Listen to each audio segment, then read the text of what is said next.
Ang mga papuri ng doktor ay naglaho habang naglalakad ako palabas ng kanyang opisina. Naglakad ako papunta sa aking sasakyan. Pinag-iisipan ang aking telepono na may kaawa-awang maliit na listahan ng mga kontak. Naisip ko kung paano ako napunta rito. Ibig sabihin, may 8 hanggang 12 linggo na lang ako para mabuhay. Ngunit hindi ko masabi sa aking mga anak.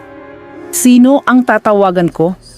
Halos 20 taon na mula nang makipag-ugnayan sa akin ang aking panganay. Okay, totoo, alam kong kasalanan ko. Sa kabila ng nararamdaman ko, dapat kong tinanggap ang kanyang asawa sa pamilya. Ngunit ang babaeng iyon ay nag-agaw ng aking pwesto. Kaya ano ang dapat kong gawin? Ngunit ngayon ay nahaharap ako sa katotohanan ng aking pagkamatay. Ang aking matigas na pag-uugali ay tila nakakatawang hangal. Ang aking pangalawang anak, inaasahan kong matatawagan ko siya, ibig sabihin, siya. Itinapon niya ang pangalan ng aking lolo na parang walang halaga. Itinapon ang mapagmataas na alaala ng aking lolo sa proseso. Maaari bang maibalik ng isang paghingi ng tawad sa huling bahagi ng buhay ang mga galit na salitang binigkas dahil sa sakit na ilang dekada na ang nakalipas? Bumuntong hininga ako. Marahil ay hindi. Dapat kong malaman, ako ang palaging nagtatampo sa pamilya. Tatawagan ko ang aking bunso. At least nakakausap pa rin niya ako. Palaging may dahilan kung bakit hindi magandang panahon para lumipad ako para makita siya. At palaging masyadong abala sila para lumipad dito.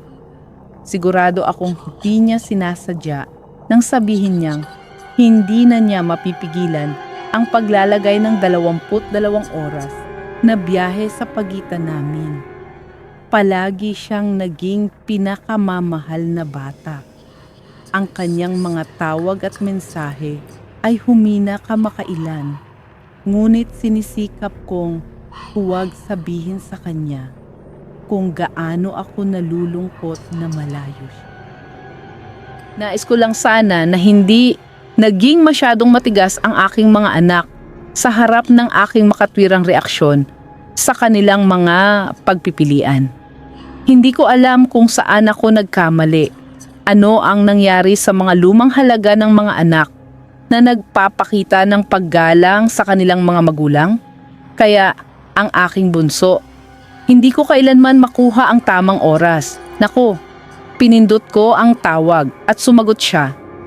Oo, ang puso ko ay nanikip nang marinig ko ang kanyang boses. Nanay, 4:00 na ng umaga.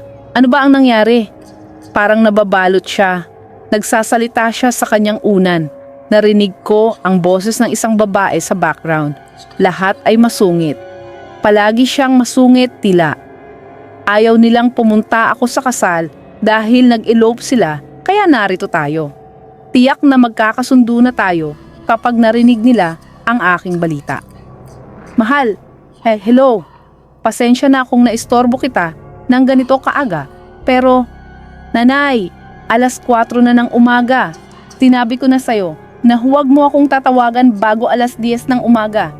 Ilang beses ko na bang sinabi sa'yo? Damn it, nanay, binalaan kita. Tapos na tayo. Pero, at nawala na siya. Luha sa aking mga mata, ang aking lalamunan ay masikip. Pinaandar ko ang sasakyan. Nahulaan ng aking panganay na mamamatay akong mag-isa. At mukhang tama siya. Kaya't hayaan na. Sisiguraduhin kong tama siya. 8 hanggang 12 linggo para bisitahin ang 3 bahay. Madali lang. Nalulungkot ako para sa aking mga apo. Siyempre. Ngunit hindi sila maaaring mailigtas kung wala na ang kanilang mga magulang.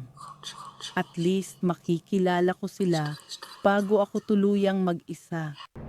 Sisiguraduhin kong mangyayari iyon. Damhin ang kaba, damhin ang takot, damhin ang kilabot.